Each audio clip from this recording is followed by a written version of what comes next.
Sometimes I visit a place that stays with me long after I've left. Not because it's grand, not because it belonged to a king or a queen. It stays with you because it feels human.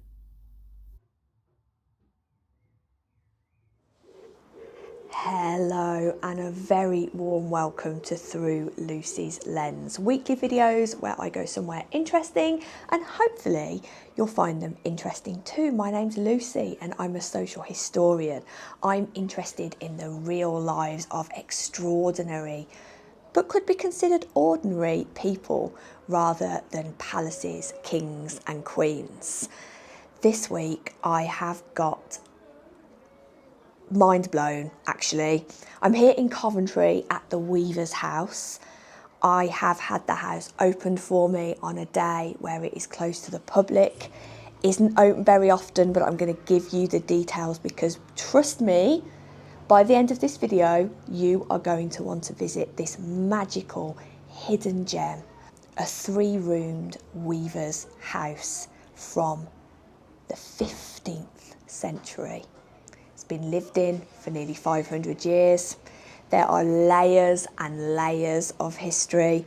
I'm not sure I'm going to have enough footage to tell you the whole story, but anyway, I'm pumped, I'm excited to show you this episode, so let's go. Welcome to the Weaver's House, a tiny house tucked away in Coventry's historic Spon Street. At first glance, it might not look particularly remarkable. It's small, dark, slightly uneven, and easy to walk past without a second thought. But behind these timber-framed walls is a story stretching back almost 6 centuries. This house was built in 1455. When it was new, the Wars of the Roses had not yet begun. Printing was still a new technology in Europe, and Henry VIII wasn't born for another 30 years. And yet somehow this little house still survives today. It's been carefully restored to show how it might have appeared around the year 1540, allowing us to step directly into the world of an ordinary Coventry weaving family. Before we go inside, I want you to realise how rare this house is. Much of Coventry was wiped out during the Blitz. Coventry holds the tragic record for the single most concentrated and devastating air raid on a British city during the Second World War. This house is a rare survivor of how ordinary people lived in the 16th century. Very little of Coventry's past survives, yet this small row of cottages still stands proud. Today, the Weaver's House stands in a small row. It's backed by 18th and 19th century cottages. These cottages had top shops, a top room used for weaving. These were typical Coventry courts, an equivalent of the back-to-back housing in other industrial cities such as Birmingham or Bradford, with the same unsanitary conditions and families living cheek by jowl. Virtually no trace exists of these courts anymore apart from here. The cottages are now privately rented, so I was unable to show you the inside, but I felt it was an important point. This street has always been inhabited by workers. Records of occupancy of this site go as far back as a deed from 1328. I felt as soon as I arrived this was a very special place to show you. Walking through the doorway to 122 Spon Street feels rather like crossing a threshold in time. Modern life disappears surprisingly quickly.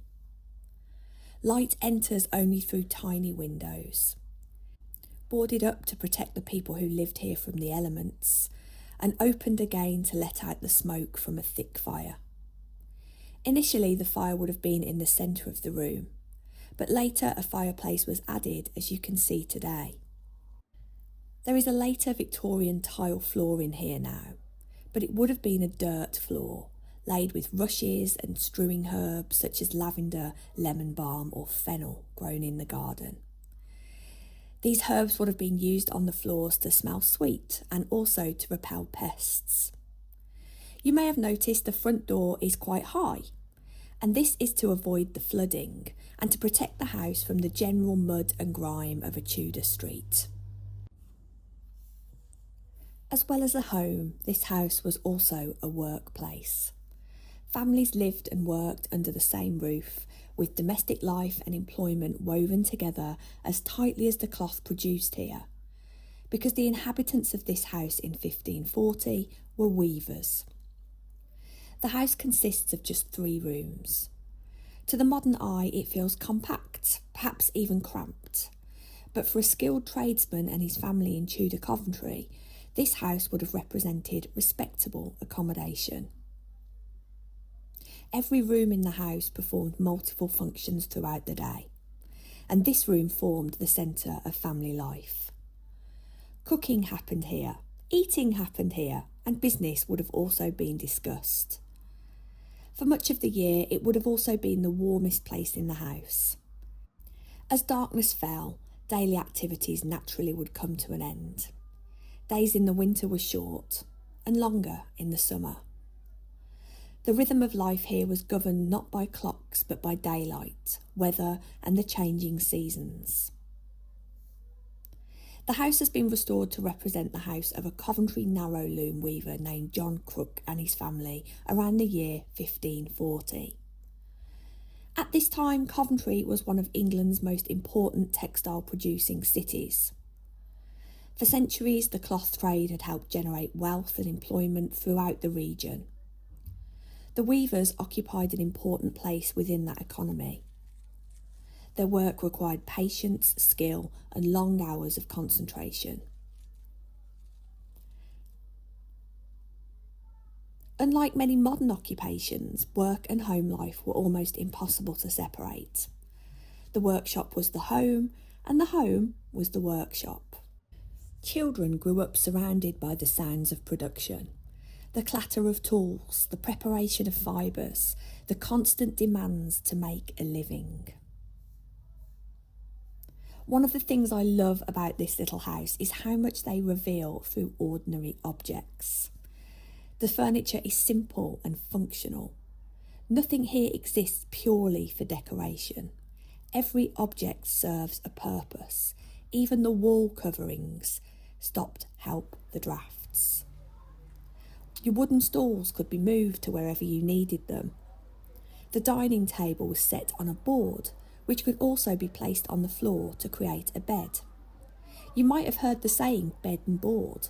Well, this is where it comes from. Perhaps what I loved most about these rooms is that in the house you can see layers and layers of history. Wallpaper so thick that it's been carefully restored so visitors can see history literally layered onto the walls. This tiny house was lived in until 1977, when it was purchased for slum clearance by Coventry City Council and thankfully saved. The bedroom is perhaps the most intimate space in the entire house. This is where family life unfolded away from visitors and customers. But privacy, like I've said in lots of my other videos, as we understand it today, barely existed. Several family members might share this same sleeping space. Children commonly slept alongside parents or siblings. If there were any servants, apprentices or lodgers, they would also sleep in the same room with the household. Sleep itself also followed a different pattern. People often went to bed soon after darkness fell, which in the United Kingdom can be as early as 4 p.m, and rose with the daylight. This house would have been quieter than our modern world, darker too. The only sounds might have been the wind against the timber, distant voices from the street, and the occasional crackle of the fire dying. Standing here, it becomes easier to picture the real people rather than historical abstractions. Families worrying about money, parents raising children, people becoming ill, falling in love, growing old. The universal experiences of human life repeated generation after generation within these walls. One of the most distinctive features of the house is the loom chamber. This space represents the economic heart of the household. This is the reason this house existed at all. There is a replica of a narrow loom, the type that would have been here in 1540 and used by John himself. One of the most moving things I found out about John was that in 1522 a list was compiled to see who could be mustered into the military or not. John is, however, labelled as not being able-bodied. We don't know the exact details, but this points to him having some sort of disability that would have prevented him joining the military. Yet still he worked here day after day, leant over the wooden loom. Weaving demanded skills developed over many years. In 1540, the fabric woven here would have been made from wool. It was not fine, but was functional, everyday fabric for heavy woolen garments. An adult may perhaps have 1 or 2 outfits to take them through their whole adult life, and it would have been made on looms like this, in dark, cramped spaces by skilled artisans. Mistakes here could be costly. Materials represented valuable investment. Income depended upon quality and consistency. Today the loom is silent, still. But in the 16th century this room would have been full of movement and sound. The repetitive rhythm of weaving. It was the man of the house who worked the loom in Tudor England, with the women and children helping with skirting, washing the wool, drying, carding, combing and spinning. Families across Coventry built their livelihoods through work exactly like this. The prosperity of the city depended upon thousands of similar rooms scattered throughout its streets, each one contributing a small part to a much larger economic story. Outside is a garden. Each cottage would have had a strip of land to grow herbs or vegetables. There's record of a pigsty here too, the pigs being fantastic at clearing the human waste created by the people who lived inside the cottages. The things grown here would have been useful herbs with medicinal properties, or even for dyeing wool. In a world before the potato, brassicas like kale, colewort and cabbage were absolute dietary foundations for both peasants and gentry alike. Onions, leek, garlic, parsnips and skirret, a sweet and now forgotten root, were cultivated to add flavour and nutrition to stews. Carbohydrates were provided by beans and peas, and these could be dried to add to the pot over the long winter. And for nearly 600 years, this building has quietly witnessed those ordinary human stories, and this house has seen hundreds of people come and go. Although the restoration takes us back to 1540 and the world of the weaver, the building story didn't end there. Generation after generation continued to live behind these walls. By the 19th century, Coventry had changed dramatically. The old cloth trade that built the city's wealth was declining and new industries were emerging. Yet families still crowded into these tiny cottages, often living and working in the same rooms. The census records allow us to meet some of them. In 1871, this was home to John Johnson, a 25-year-old watch finisher, his wife Caroline and their young children. Watchmaking was becoming one of Coventry's most important industries, and skilled craftsmen like Johnson formed part of a growing workforce that helped drive the city's economy. 10 years later, in 1881, the house was occupied by Samuel Chaston, a cab driver originally from London. He lived here with his wife Sarah and several young children. By 1891, another watchmaker had moved in, William Rice. Perhaps one of the most fascinating families to occupy this house were the O'Neills, whose story can be traced well into the 20th century. In the late 1890s, Eliza O'Neill moved here with her children after her husband James had been admitted to the Hatton Asylum. By 1901, 7 people were living in the house, and her son Joseph was running a boot repair business from one of the downstairs rooms. The First World War brought tragedy to the family. James O'Neill enlisted in 1914 and was killed in Flanders the following year. His brother Albert was conscripted in 1916 and was killed during the Battle of the Somme only months later. These losses must have been felt deeply and keenly inside this house. The family endured even more hardship.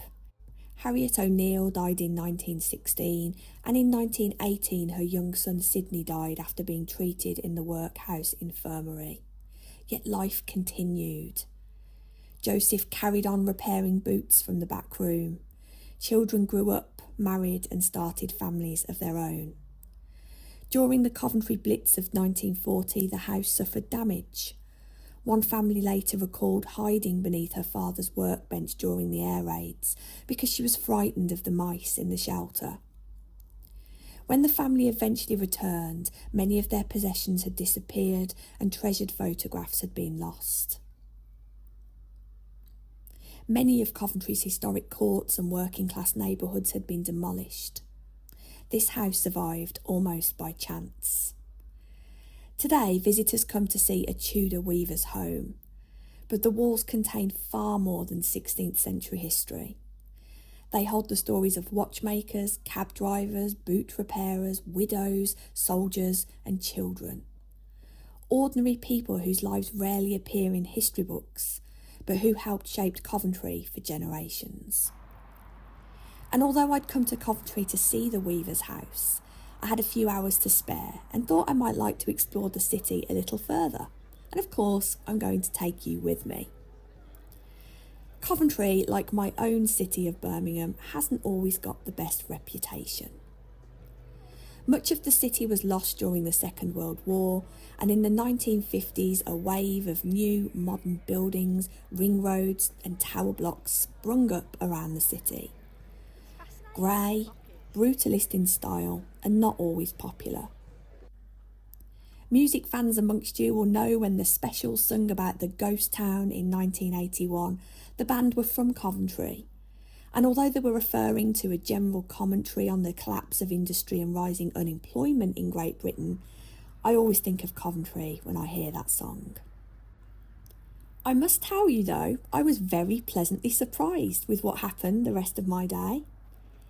Coventry is where legend would have it in the 11th century Lady Godiva rode naked through the streets, covered only by her long hair, to convince her husband to lower oppressive taxes on his tenants, and I feel this spirit still stands throughout the city today.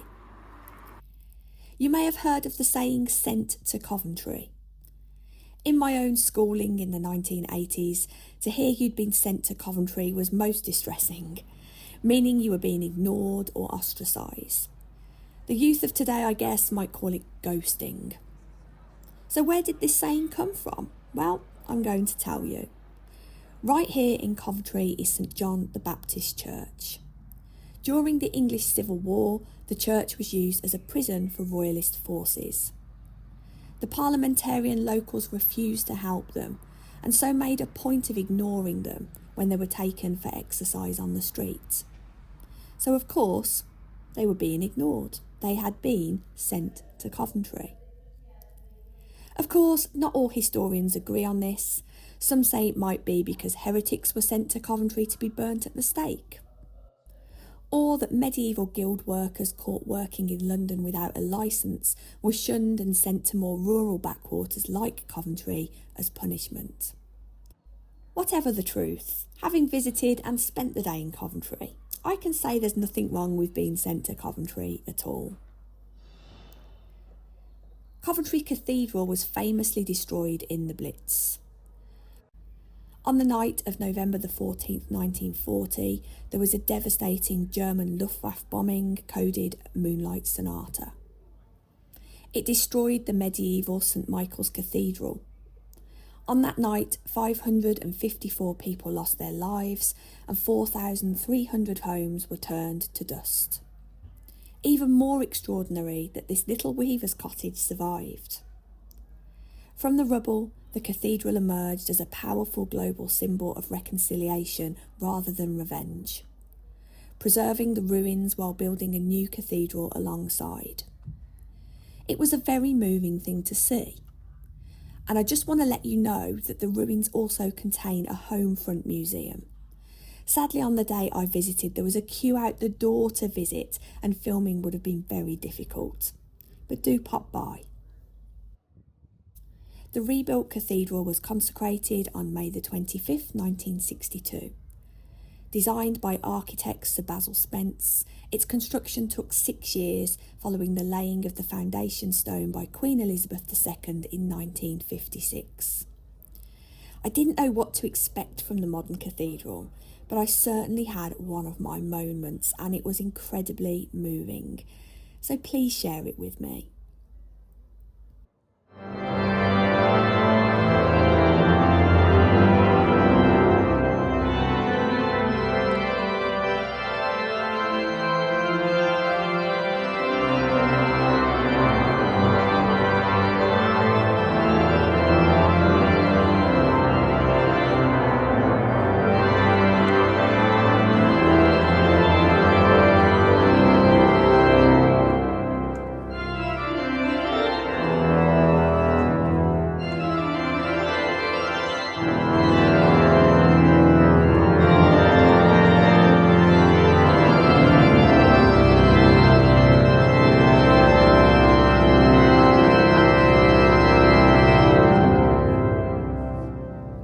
If you make the visit to the Weaver's House, I highly recommend the short walk into the city centre to explore Coventry further.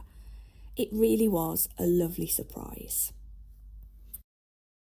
Thank you as always for watching. I hope you enjoyed the Weaver's House. I mean, how could you not? It's just incredible. You've made it to the end of the video, so I'm going to give you a little fact I think some of you will love. I know, because you've told me in the comments, that a lot of you are fans of the incredible social historian Ruth Goodman. Me too, how could you not be? She painted these. She painted these wall hangings for the Weaver's House. I was starstruck. I was like, oh, I know I shouldn't touch them. Historical objects, but yeah, Ruth Goodman, she's just the best, isn't she? Hi Ruth, if you're watching. I'm sure she isn't. But honestly, this place is just magnificent. If you love social history and you're interested in the kind of medieval, Tudor, even through to the early modern period, it stretches so much. And you want to see, we think of the Tudor period, we think of kings and queens. I do myself. This is how pretty much all of us lived. They were in their palaces. This is what everyone else was doing. And what an exciting and important thing that is. Come down on one of the open days. I'll put information about the open days on the screen and also in the info below. I hope you enjoyed watching this as much as I did making it. What a way to spend a Sunday in April when the sun is out, indulging, surrounding myself in a space like this. I hope you enjoyed it. Last thing before I go, if you're not subscribed, 70%, 70% of the people that watch my videos are not subscribed to the channel. It's free. My thing is I never want to charge anyone. I want to make this free for everyone, so subscribe, sing along. The people in the comments are amazing as well, so friendly. If I haven't sold it to you already, I'm probably never going to at this point, so thank you for watching anyway. But until the next couple of weeks or whenever it is for the next video, who knows these days? I'll see you soon. Bye-bye.